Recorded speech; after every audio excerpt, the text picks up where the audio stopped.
నిజంగా చాలా బాధాకరమైన విషయం. వాళ్ళు ఆ క్షణికావేశంలోనో లేకపోతే తెలిసి తెలియని వయసులోనో తెలిసి తెలియక చేసిన తప్పులకి ఈ రోజుకి కూడా కుటుంబానికి దూరంగా ఉండి వాళ్ళు పడుతున్న బాధ. అదేవిధంగా నేను అక్కడ ఉమెన్ జైల్లో చూసిన ఫెసిలిటీస్ కూడా నిజంగా చాలా ఆశ్చర్యం అనిపించింది. At the same time happy కూడా అనిపించింది. అక్కడ కూడా వాళ్ళకి చిన్నపిల్లలు 6 years లోపు వరకు ఉన్న వాళ్ళు తల్లితో ఉండడానికి, అదేవిధంగా లోపల వాళ్ళకి అన్ని కేర్ టేక్ అనమాట.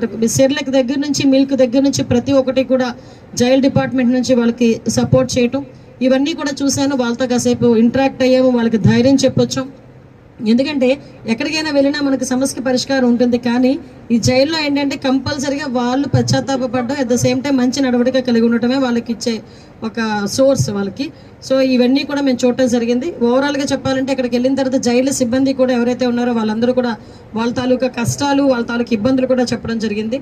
వాళ్ళు అక్కడ కూడా హాస్పిటల్ కూడా ఉన్నాయండి.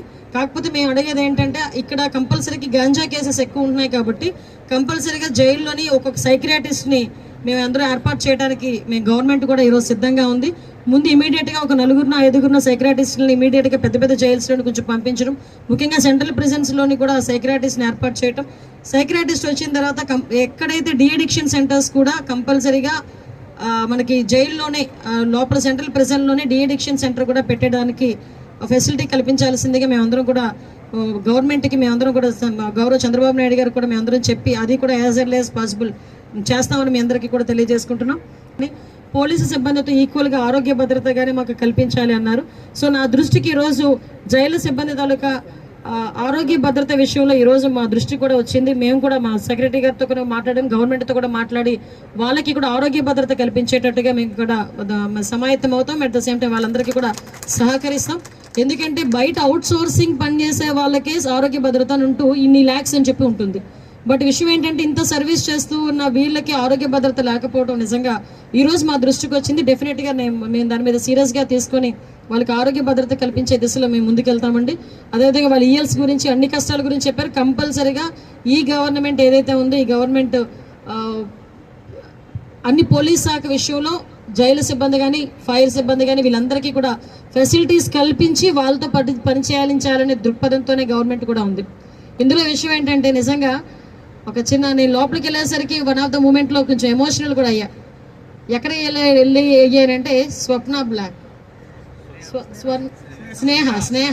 స్నేహ బ్లాక్, అది కూడా ఒక్కసారిగా కొంచెం ఇబ్బంది పడే పరిస్థితి వచ్చింది. స్నేహ బ్లాక్ దగ్గరికి వెళ్ళేసరికి లోపలికి వెళ్ళి చూసాము, ఆ ఫెసిలిటీస్ అన్నీ అక్కడ అన్నీ చూసాం. కాకపోతే 53 రోజులు మా నాయకుడు ఏ నేరము చేయకుండా 53 రోజులు ఆ స్నేహ బ్లాక్లో ఉండడం అన్నది నిజంగా ఆ సిచ్యువేషన్ చూసేసరికి నిజంగా మేమందరం కూడా చాలా ఎమోషనల్గా ఫీల్ అవ్వాల్సిన పరిస్థితి వచ్చింది. బట్ అదే అంటారు కదా, రోజులు అన్నీ ఒకలా ఉండవు. ఈరోజు అదే బ్లాక్కి మేము కూడా విజిటర్స్ కింద వెళ్ళాం. అది బ్యూటీ ఆఫ్ డెమోక్రసీ. వాసు గారిని కూడా తీసుకెళ్ళి ఏ బ్లాక్లో పెట్టారు వాళ్ళు? స్నేహ బ్లాక్ రూమ్ నెంబర్ 11లో పెట్టారు. ఆయన చూసుకున్నారనమాట, ఏ బ్లాక్లో నేను ఉన్నాను, నన్ను పెట్టారు ఈ బ్లాక్లో కూడా నన్ను. అంటే ఓవరాల్గా అయిపోయిందంటే బ్యూటీ ఆఫ్ డెమోక్రసీ అదే.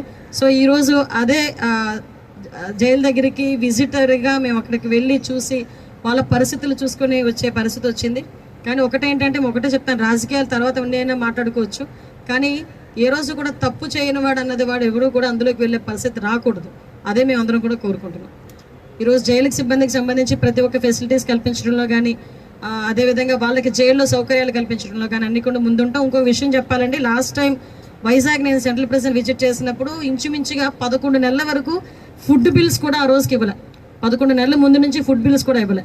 రీసెంట్గా మా గవర్నమెంట్ వచ్చిన తర్వాత ఈ ఖైదీలకి సంబంధించిన ఫుడ్ బిల్స్ అన్నీ కూడా క్లియర్ చేసి ఈరోజు మొత్తం అంతా కూడా స్ట్రీమ్ లైన్లో పెట్టాల్సిన పరిస్థితి వచ్చింది. అన్నీ కూడా సర్దుబాటు చేసుకున్నాం, అన్నీ కూడా క్లియర్ కట్గా జరుగుతున్నాయి.